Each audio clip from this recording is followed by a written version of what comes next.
A lot of nonverbal communication between men when we just walk past each other in the street.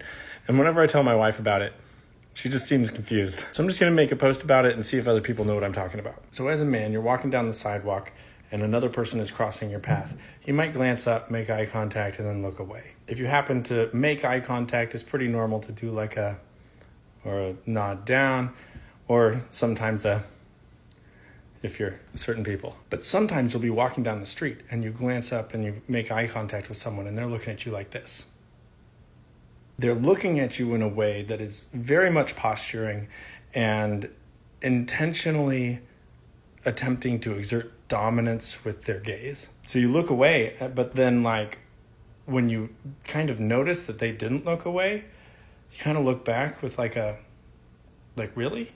And you look back in a way that tells them yeah, I see your aggression and I'm not going to match your intensity, but I'm also going to return your look. And when I told my wife about this, she's like, well, why don't you just look away and ignore them?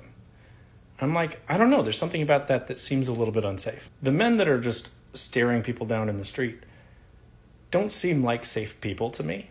And this only happens when there are women around, especially if I'm with my wife. If I'm with my wife walking through the Central West End in the evening, there's a lot of bars, there's a nightlife there. This happens much more often. If I'm by myself, this almost never happens. So it's almost like returning a look that says, no, I'm not an aggressor, but yes, I will react if you assault my wife.